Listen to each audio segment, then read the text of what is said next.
Mic check, what's kicking? I'm glad you've clicked in so I can check in with you. What I'd like to kick about is UConn basketball. No, I'm not talking about the Final Four that's getting ready to come out and it's getting ready to come down to the last two.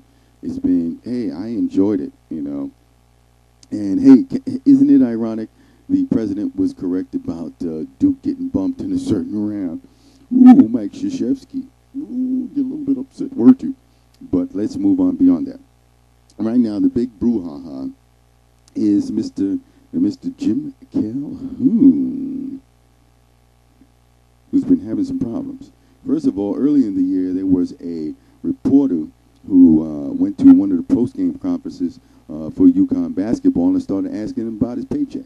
In these economic times, about, you know, you make so much, this, that, and the other. And it was at the end of a tough loss for UConn. Me, I thought the reporter was kind of, you know, off base, you know, asking about, you know, money and financial situations instead about the situation at hand, which was the basketball game. And granted, you know, I would believe that Mr. Calhoun would have given you an interview pertaining to that at a later date, but he wanted to talk about that. And as everybody knows, they've been playing that soundbite. Get the facts and get back to me. I kind of like that. So now as we move on now, all right, he had that problem with the reporter asking about his money. Then the university and the state didn't even say anything about whether supporting him or anything like that. Yo, he commands a paycheck. That's what you get paid. Everybody's paycheck is under scrutiny these days. Wow. Look at AIG and my man at GM. See ya. Okay, now, he had the problem with the reporter. Then he had dehydration. The team won, and they moved on. Now there's allegation that there's a gentleman that was by the name of Miles who was being assisted to come to the school with a former ball player turned manager, and in some instances was regarded as a representative of the school for basketball interests. Now, that guy is the linchpin for all this mess because he did some shady stuff. Because there was a report coming out that Rip Hamilton said this same guy was ripping him off for money.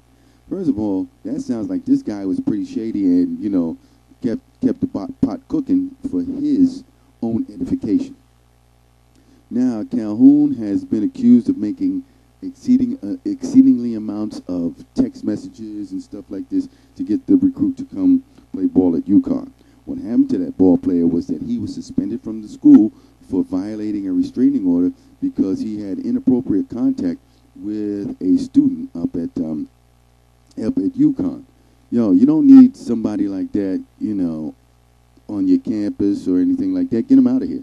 And come to find out, the young man had went to like 4 or 5 different high schools, went to a couple of JUCOs, and if that's the case, you know, crazy talent, but, you know, can he really hit the books? You got to hit the books and maintain some sort of average in order to, you know, play college ball, which is understandable.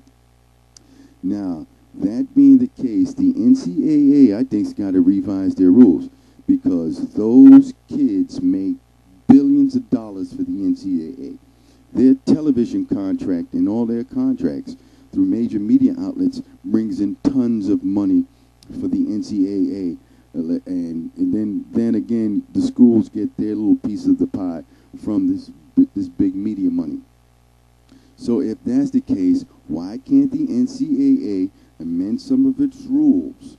All right, I don't know which rules it is. You know, one of these days I'm going to have to probably sit down and go through the entire book and start, you know, prognosticating upon it. NCAA, why don't y'all, you know, put some kind of money aside? You know, what if, you know, I don't know what the percentage is of ball players in the NCAA Division I total versus actually how many who go into the NBA. Now, those who don't go into the NBA and those who have not finished their degrees, there should be some money still set aside so that those young men can still, you know, get their degree in whatever profession that they had wanted to go after besides being a basketball player. Kind of makes sense to me. Look, you're making the NCAA and the schools is making a killing off these young men. coming here and playing ball for them. I think it would be only fair. You know, you want to keep that amateur stuff.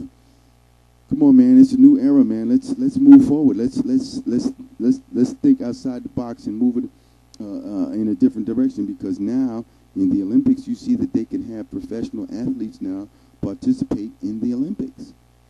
So if that's the case, come on. And on that note, this is Mr. Batch. Hopefully, if you've got a kid going to college, you know, you get the best out of it. And I'm out of here. Like I stole something, please.